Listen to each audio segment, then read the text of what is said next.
Welcome back from the break, and a very huge welcome to you if you are just joining us right now for Awareness Thursdays. Now, we call it awareness because with me is a beauty queen who is going to share her own highlights when it comes to mental health awareness, but that will come in a bit. I am in the presence of a queen, a beauty queen, the loveliest person that I have met today, the most beautiful, talented, very wise and bright, and she reminds me of really who the light of God and what it should be within us, because that is what she portrays just by meeting her, and of course the lovely mom. So with me is Miss Alinaitwe Orianah, who is 11 years old, and she is the reigning Little Miss Uganda as we speak. Now, come Sunday, we are going to be having a new queen, and she'll be letting us know how that process is going about and some of the words of encouragement or any message whatsoever she would like to send on to the next queen. But for now, the time and the moment is right here. Good morning, Queen Orianah. Good morning. Good to have you on the show. Thank you. I'm so happy to have you here. Tell us, what was it like for you waking up in the morning, going on to the last day, the finale of the Little Miss Uganda last year? Actually, it was actually a really fun experience. We had a lot of trips. I met a lot of new people personally, and it was like a life-changing moment for me. Okay. So when I was crowned Little Miss Uganda, I was overwhelmed with joy because I know the journey that I've been through. It's tiresome. You can get tired at times, but then you have to keep on pushing. You have to endure it all, and that's why I was so happy that I was crowned the Little Miss Uganda. Wow, I can only imagine. Let me see if I've ever had a situation close to it. Maybe on my birthday party. That is, you walk in and all your friends and your parents are there. That is it. But let me take you back a little bit. You are only 11 years old. Yes. How did you fall in love with pageants, or with what started this journey for you for Little Miss Uganda? I always loved pageants ever since I was a young child. Okay. So one day as I was reading the Toto magazine, I saw Queen Michaela Amato, who was the Little Miss Uganda 2022, and then she inspired me to join Little Miss Uganda. Yes. Okay, so that's how you joined. Now, how was the conversation like with your mom? My mom, okay, generally my parents and my whole family have been really supportive of me, be it financially or emotionally or spiritually. They have supported me throughout my pageant journey. Even when I went to Little Miss Africa, they were always there with me. Okay, I love that. Now, earlier on, you told us that you got to visit very many places. Yes. Tell us some of the places that you got to visit. During boot camp throughout Little Miss Uganda, I visited the Entebbe Zoo. Okay. We visited like a child foundation where we were supposed to like give Christmas gifts to the children. And after winning Little Miss Uganda, I traveled to very many places. I traveled to Gulu, I traveled to Kabale, I traveled to Jinja, like to support people in different parts of the region in Uganda. Wow, I love that. Now, tell me, if you found a white man who has never been to Africa, but then they would like to visit Uganda for the very first time, what is your favorite place in Uganda, of all those places that you visited, that you would recommend to this person? If I was to recommend somewhere for a first timer in Uganda, I would recommend the source of the Nile because of its beautiful scenery and the wonderful hotels and accommodation that is around and the beautiful places that are there. Absolutely. I think I agree with you on that, because Ginger has a lot to offer, from the activities to the lodges and everything there in between. But if you ask me, my favorite place in Uganda, beauty wise, I think I would give it. You've been to Kabale, right? Yes. Did you have a chance to see Lake Bunyonyi? Yes. did you get to see that view up there at Arcadia Lodges? Yes. Did you see how beautiful that place is? Generally, I Yeah. would say Mm. it was a very beautiful place. Yeah. Like the boat cruise and everything was exactly on point. I believe like every place Within- in Uganda is like amazing, Yeah, beautiful. it's unique in its own kind. Absolutely. Then Kisoro, I don't think you got to Kisoro. Did you get to Kisoro? No. Now Kisoro has very many mountains. Like it's surrounded by about maybe 5. So imagine a place with very many mountains. So it's so cool and smooth. You need to visit more. So it's interesting that you get to that. But of all those places and of all the activities that you got to do, share with us one fun memory that you remember. I remember the first time we traveled throughout like the whole Little Miss Uganda journey was in January when we went to Gulu. Like it was a breathtaking moment because like people don't usually go to like northern Uganda Yeah. because it's like far and all that. But then when we went there, it was like so amazing. Like we took a run, Every Child Matters, like for the community and the people around there, and it was a wonderful moment. Just like getting to Gulu, passing all those beautiful places, it was like amazing, and that's one of the fun memories I remember from Miss Uganda. Okay, what surprised you about Gulu? Earlier on, I don't know if you have been able to meet Queen, her name skips my mind, but we had her earlier here today. She was Miss Tourism in 2018, if I'm not mistaken. Gloria, I don't know if you got a chance to meet Queen Gloria, but during her time, she told us that most people, like you've said, they fear northern Uganda because they know it for only the bad things. So is there anything that surprised you that you didn't know was in Gulu, and once you got there, you found it and you're like, wow, okay?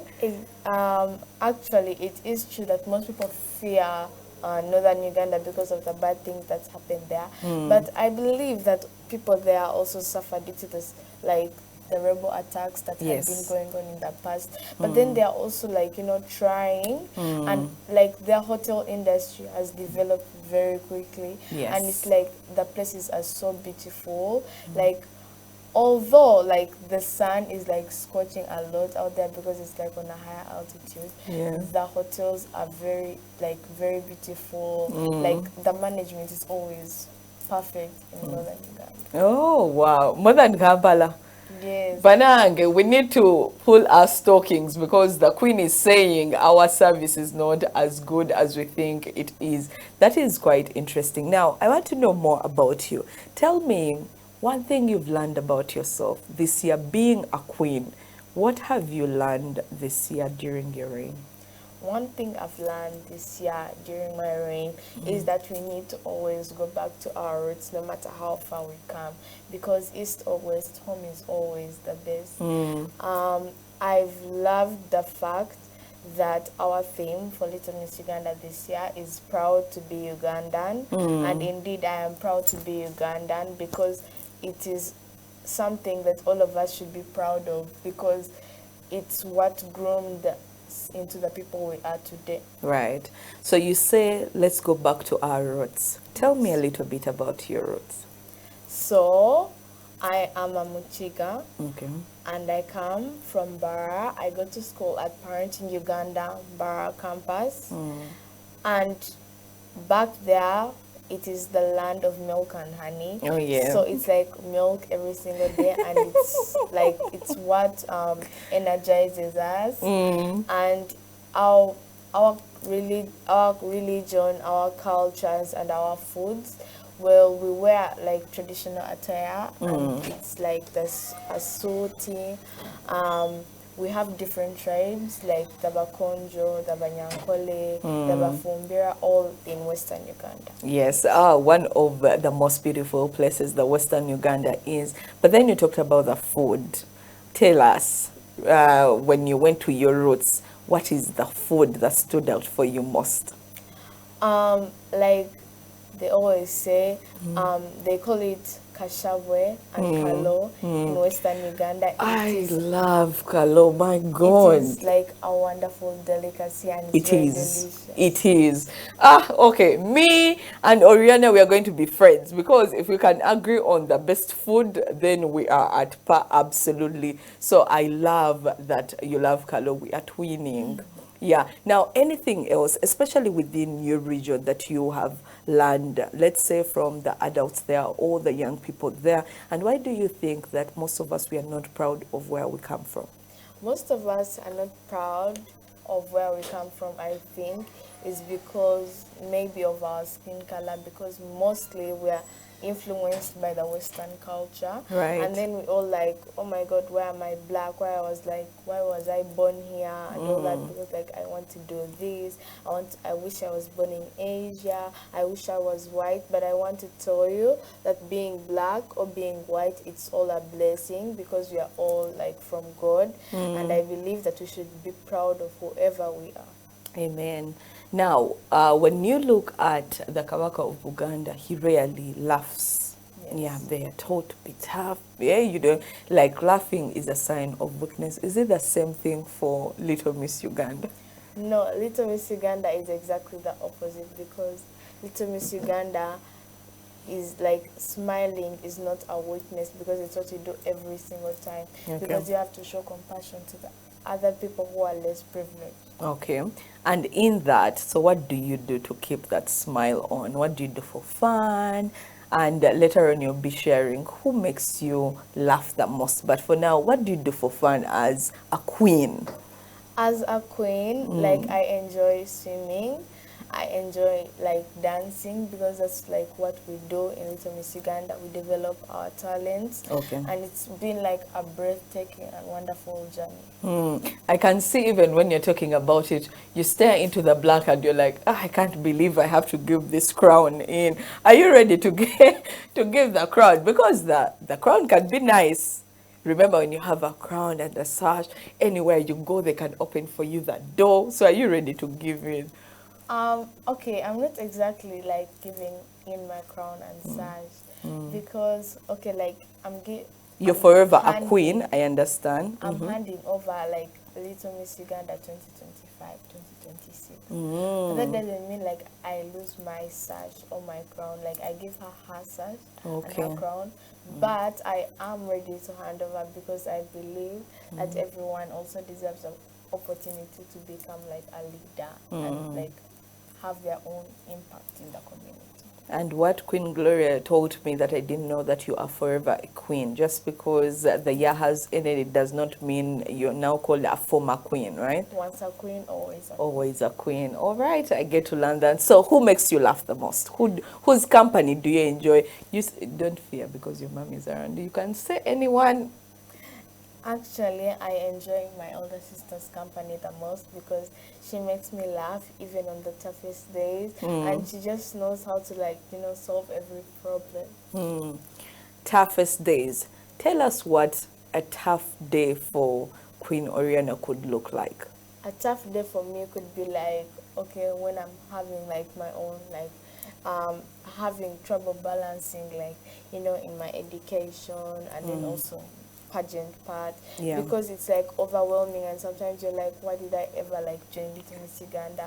Because like that like you have pressure from home, pressure from school, then pressure from Little Miss Uganda. It sometimes feels overwhelming, but then you need to like sit down and then process it all in and then be like, you know what, I joined this and now I have to figure it out. To see it through.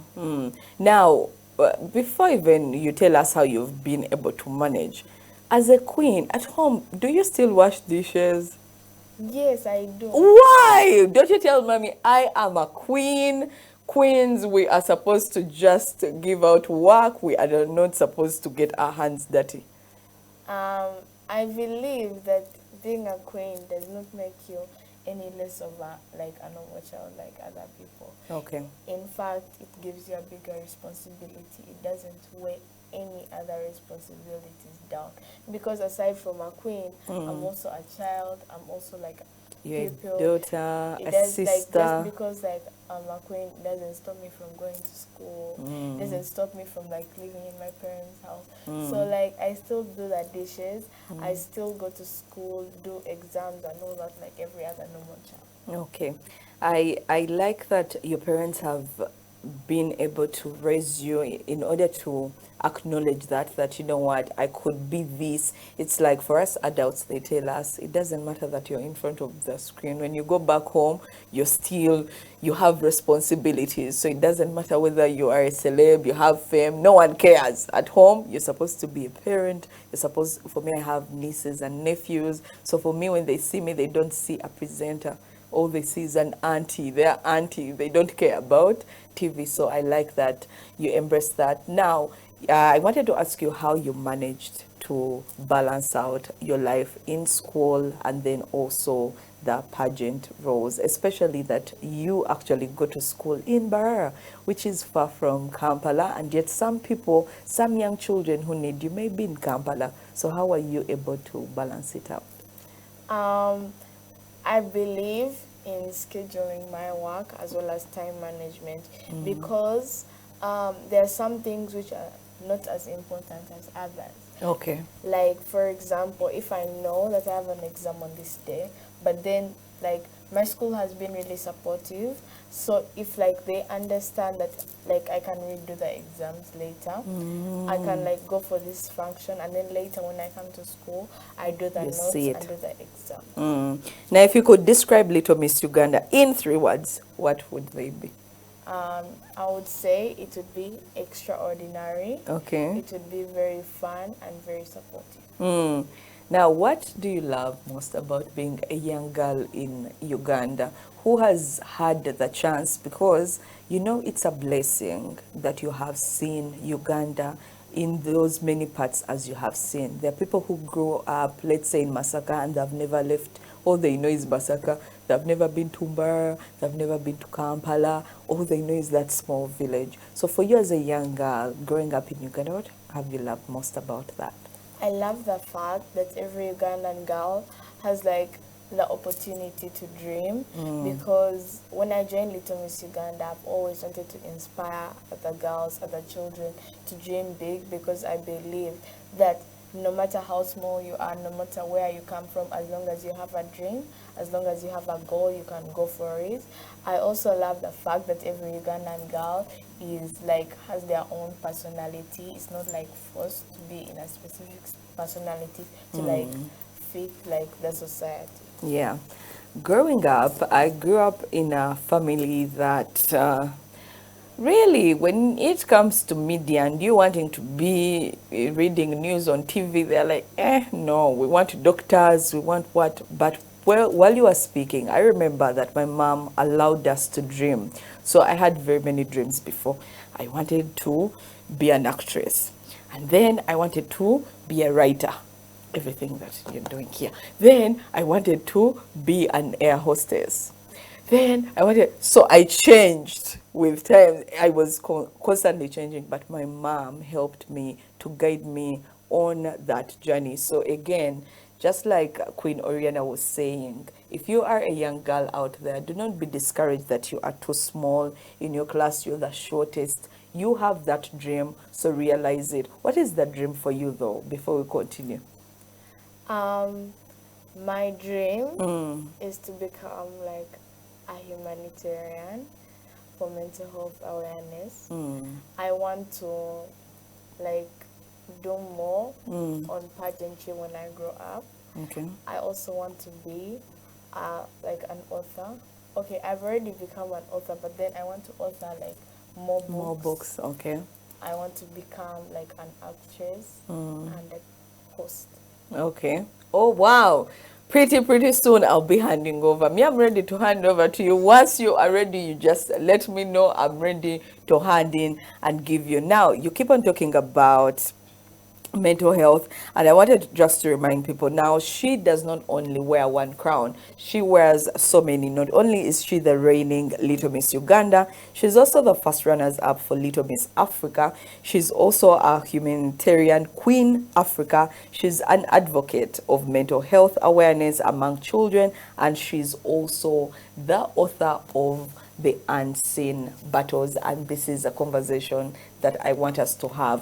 Before the show, I was looking through the book and I was trying to ask her about the illustrations within the book and the writing within, how it came about, and that is the conversation that we want to get into right about now. Tell us about The Unseen Battles. Well, Unseen Battles is my work. It's like one of it's like part of mental health, not exactly everything, Okay. but it's like problems that children face, like anxiety, depression, and like has like step-by-step guides how to like help you solve them, how to help you like prevent them from like coming. Yeah. Okay. What inspired you to end up writing this book? How did you come to this? Well, I love books. Okay, when I was young, most children, I didn't like reading. But then when I joined Little Miss Uganda, a lot of people inspired me to read books. I was inspired to write a book by Queen Tara, as well as my grandfather. I was inspired to write a book. She authored Being Queen. And so I was like, okay, I want to author a book as well, because like writing is now like my passion. Okay. So then I decided to author a book about my cause, which is mental health awareness. And then looking for a name, I was like, the struggles are not usually like, seen by the parents. They're like, you're like being indisciplined, you don't want to listen, and yet they don't know like what the child is exactly going through. So right. like it's unseen. So like that's why I call it Unseen Battles.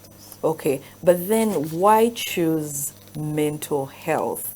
Because even for us as the adults, this is not a conversation that as Africans we have embraced fully.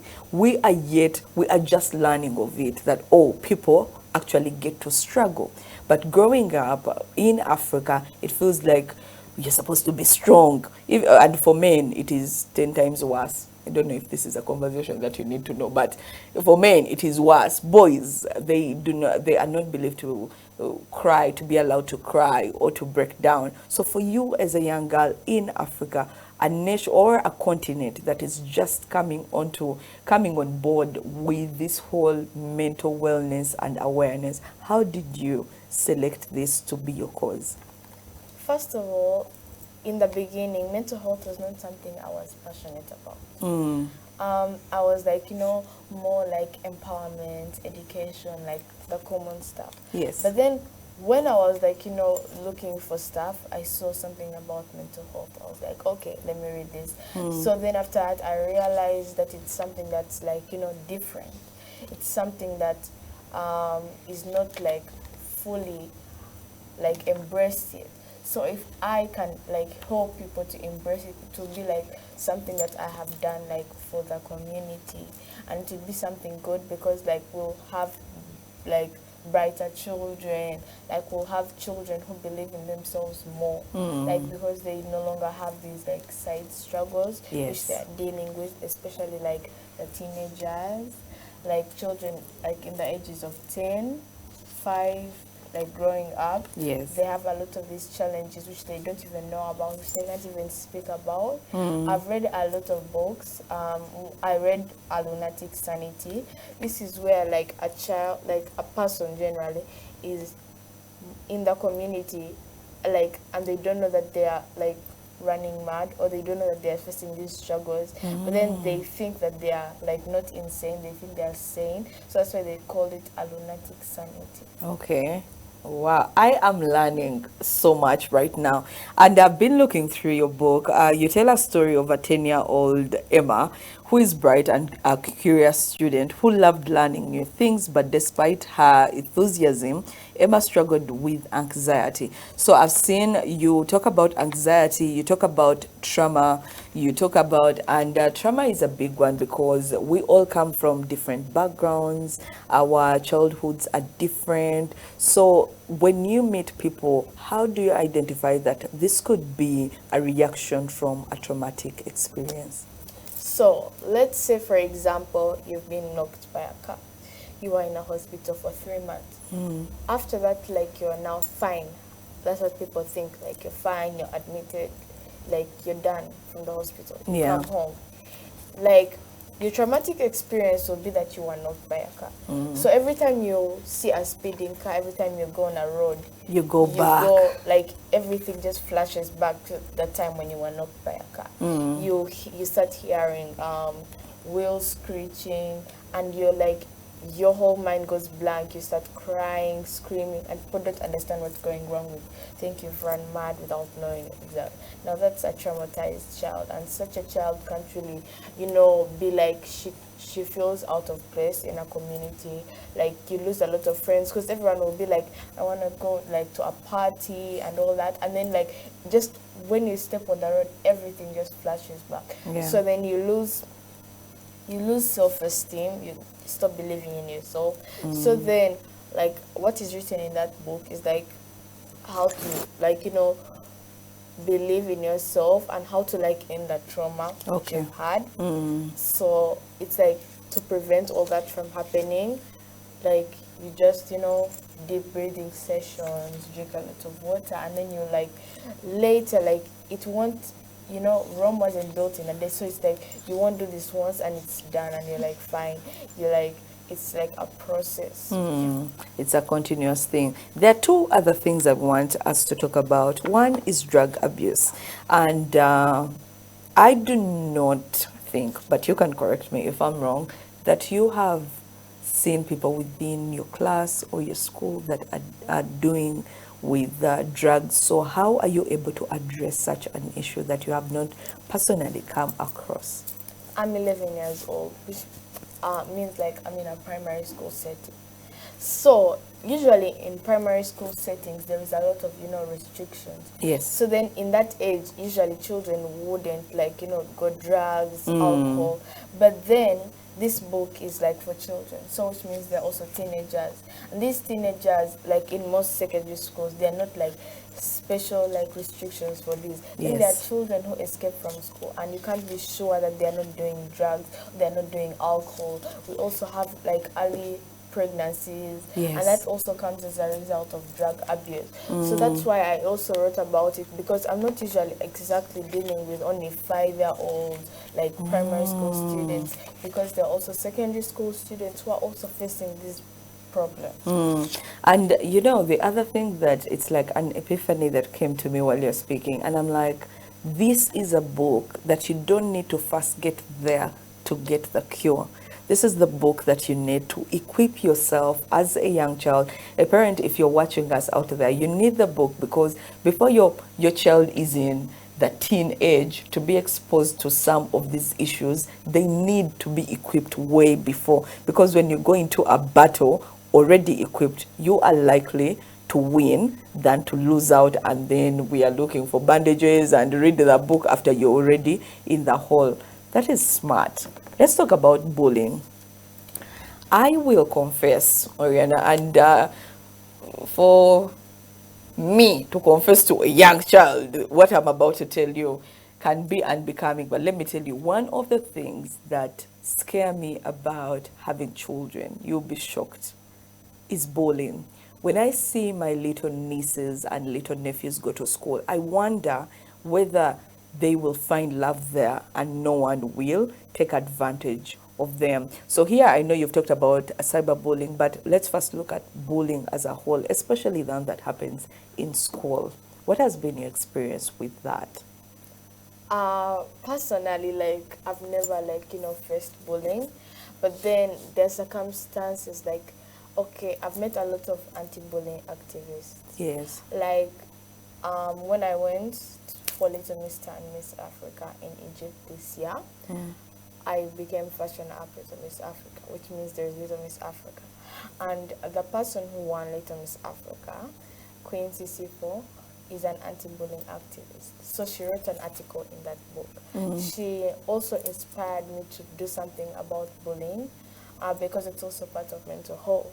Okay. So bullying, it affects children because like you like a child is like their self-esteem is lowered Yes. by a person who's bullying them, and you never know, maybe the person is bullying them because maybe they have their own struggles and they're like they don't know just how to exactly vent it out, so they decide to vent it out on another person. Right. So this like that book has like how like to prevent this on both sides, for both the bully and like the victim. Like you can talk to a trusted adult, because sometimes you feel like maybe this won't go my way if I tell like a school leader. Yeah. So then They you will can- actually bully me more because they know I reported. Yeah. So then you can tell like a trusted friend, like who you know can do something about it. Okay. And then after that, like you can talk to like one of the bully's friends, like to explain to him, like, and then also like you have to explain to your children every single day to put themselves in other people's shoes. If they were the one being bullied, how would they feel? They should like put yourself in other people's shoes, because like it's hard. Like you do not know other people's stories. You do not know where they come from. You can only see a smile when there's a lot behind it. So then after that, you can be able to like be able to become understanding and more compassionate. Of that situation. Okay. So at the start of the book, there's something I've loved that you've said. You're talking about triggers. You say you cannot start or go for a battle without knowing who is going against you. So recognize what triggers you and overcomes you. Is it anger, stress, or drugs? Wow, I like that. So as a person, do you have any personal triggers that you have learned to overcome or are still working on? When I was young, like when I was like 8, I used to have a lot that triggers me. I had like a lot of anger, like just like when someone does something, I used to be this kind of person who'd be like, you anger me once, I'll just give you all. Then when like later when I'm like so angry, then everything just comes out. But then I learned to like be able to, with age, I learned to like be able to just like overcome it, because I read that anger is not actually a good thing, because it can like make you lose yourself in all that, and then you might end up being depressed. Yeah. Traumatized.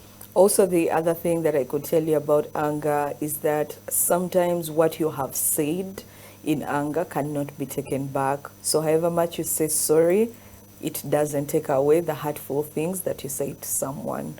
So another thing probably you could do with anger is you have to breathe, give yourself time to be in that feeling. Someone has said something bad to you, you first give it some time, think about it. Where do you think they're coming from? Do you think something annoyed them? Maybe their mom beat them on their way to school. So when you give yourself time to think about that, by the time you go to react or to respond, you are no longer from a place of anger or bitterness. Yeah, does that help? Yeah. Okay, as we conclude, we want to talk about cyberbullying. In your opinion, Queen Ora, if it were up to you, and let's say you are the president of Uganda, and you would put a law out there for all parents, at what age would you advise parents giving their children the phones or the tabs? Phones or tabs are not exactly what causes cyberbullying. Okay. It is like, okay, they say charity begins at home. So Right. it depends also on how a parent trains their children to exactly use the phone. Because you see, if I train my child well and I teach them all about like putting themselves in other people's shoes, to be compassionate, to be kind, a child, no matter what age they get a phone, they will not be doing cyberbullying. So if I was the president, I would first of all ensure that parents teach their children, or like teach their children how to be more compassionate, Okay. more kind, how to guide their children. Or maybe they should be like, a special like counseling services, like teaching children how to like handle stress and all that, like in every community, because some communities don't exactly have that. Yes. And that's what like we are trying to work on, like so that children like have like almost like door-to-door services. Okay. Yes. So if I was the president, it doesn't matter at which age you give your child a phone, as long as it's like above 8 and all that. Okay, above 8. Yeah, as long as your child is able to understand how to exactly use it very well. Okay. Yes. But it is what you equip them from the first day of bring them up until the time you give them the phones. That is most important. The Yes. values, in other words. Wow, thank you. I have learned something. So it's not about the phone. Okay, I like that. Now, before we go, there is a game. Do you love numbers? Yes. Okay, so there's a game we are going to be playing in a bit. But before we do that, is there any message that you would like to give, especially to the next queen come Sunday? So my message to the next queen is that I want her to be herself. I want her to also believe in herself. I know I've done a lot as Little Miss Uganda, but then I want her to do better than what I could do. Okay. Because I'm handing over, not because I want someone to do what I did, but to do better, not to do any worse. Okay. Not to do what I did, but to do better. In their own right. Okay. And also, what about the child who is watching? You remember we're in third term holidays, so there's a lot. We are going into Christmas. So how about that? Do you have any advice for children who are watching you right now? My advice for children would be that you need to believe in yourself, you need to be true to yourself, and you need to always be disciplined and respect your parents. Amen. Oh, Queen Ora, my God. I think I should get a new co-host. Are you ready for a job this holiday so that you come work? I hear, yes. Now, we have something that is going to be happening on the 31st of December. It is called the Passover Festival. Have you ever slept outside the house on 31st of December? No. No. Okay. Now, there's this thing that we do where people have to come and pray for that next year. So now this time, since you are 11, maybe you can talk to mommy and daddy and you see if they can allow you to come. But I wanted to tell people about it because it will be happening at Doxa Ground. So what you're going to tell them, that they should come for the Passover Festival. It happens on 31st of December. And we are going to be at Doxa Ground. So you tell people about it. We are going to be praying and praising. I'll help you. Anything you need. Thank you. No, we want you to tell them now. So, this is the 24th Passover Festival. Yes. And it's going to be happening on the 31st of December. And it's going to be to pray for the next year. I know a lot of you want the blessings for the next year, because I know a lot of you expect a lot from 2026, but you can't do this without God, and you can't do this without prayer.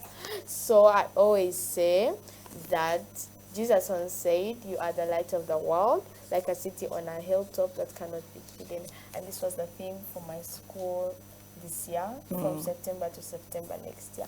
And I hope you can be there for the Passover Festival. See you there. Okay, and this is our theme for us. This is going to be the theme. It is inspired from Deuteronomy, so a foothold for a stronghold. You can also tell them that. So this is Deuteronomy chapter 11 verse 24, and it says, "A foothold for a stronghold." Yes, that will be our theme. Thank you so much. Now we are ready for our game producer. So what is going to happen? The producer is going to display some numbers. It's a game that I saw on TikTok, and it has been keeping me awake late at night.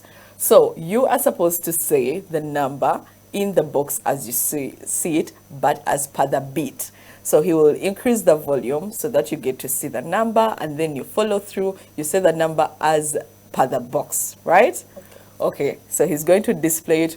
You could first go through it and then we see how it goes, so that we play a game with the queen before we say goodbye for today. So he's getting that, but we shall be getting you the envelopes. Just a reminder that on the 31st of December, we have the Passover Festival happening at the Doxa grounds right there in Lubowa, Chigo Road. All you have to do is keep on Entebbe Road all the way until after Mildmay or after Fuel Lakes. You will see the road that branches off to Chigo Road on your left. So keep at that until you find a signpost, a huge one that has doctor on it, and then you'll take your left again to the Doxa grounds. Now, why it's important for you to get this card, that on this card you'll be able to write your prayer request right here and then believe God to do something mighty, but you ought to deliver it yourself onto the grounds. So producer, if you're ready for our game, please let me know so that we can play with the queen. Please increase the volume. Okay, so first pause there. So that is what the game looks like, right? So you're supposed to say according to the box, the number according to the box. So it keeps on bringing different numbers. Okay. Yeah. Producer, you're going to increase the volume so that she can hear the sound of the game. Because you have to follow the sound. You have to follow the beat. Okay.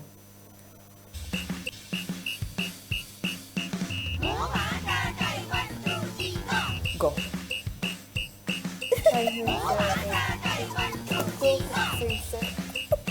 It's so hard. Okay. Okay, I'm going to do it. Producer, go back so that I do it first and then she can do it next. So all you have to do is listen out for the sound, because you have to follow the sound because it keeps on going. Yeah? Okay. I'm also not so good at it, but okay, let's go. 1, 2, 3, 4, 5, 6, 7, 8. 2, okay. 2, 4, 6, 8, 4, 1, 2, 1. 5, 10, 9, 8, 9, 6, 7, 9. 4, 7, 8, 4, 9, 6, 10, 2. 8, 2, 6, 8, 1. What's that number in yellow? Okay, so you see, I have lost, but now it's your turn. So let's give it to Queen Orianah for one last time, and then we see if she'll beat me.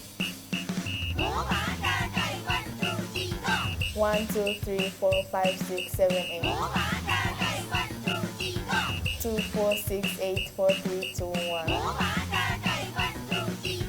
5, 10, 9, 8, 9, 6, 7, 9. 4, 7, 8, 4, 9, 6, 10, 2. 8, 2, 6, 8, 3, 1, 7, 3.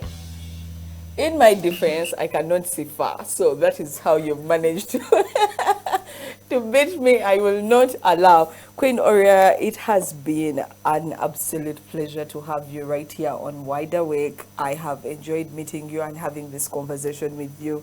You have blessed my heart, and I love to pray for you. I pray the blessing of the Lord upon your life. I pray that the Lord will help you to continue obeying your parents, to continue focused in school, and he will be able to enlighten you on the journey of what you want to be when you grow up, even as you go through life, because life does not start when you're 20. It starts right now at 11, all the way until you want to live until what? 200? 100? Okay, for as long as God blesses you with life, may you see the goodness of the Lord. May you be able to bless people and the children out there the way you have blessed me this morning, because I'm not the same. But where do we get the books? You can get Unseen Battles through the Little Miss Uganda Foundation. Okay. You can get it on my Instagram page, Queen Alinaitwe Orianah, and then you'll get how you can be able to get Unseen Battles. It's at 50,000. So get yourself a book and enlighten your child. Amen. With that said, please, Queen Orianah, close the show. Tell people that we'll be back tomorrow, and then we love them. That is all. Ladies and gentlemen, we'll be back tomorrow. We love you so much. And don't forget to be here for the Passover Festival at Doxa Ground. Okay, thank you so much. My name is Birunji Stella. I've been here with Queen Oriana. Now, today we have the lunch hour happening from 1 to 2:15 p.m. But also tomorrow we'll be having the overnight prayers. So do not forget to attend that from 6 p.m. to 6 a.m. Also, we have the 21 days of fasting still going on until the 21st of December 2025. Remember to be kind. Remember to show up and show up in full and in love. Until tomorrow, see you. Have a good day.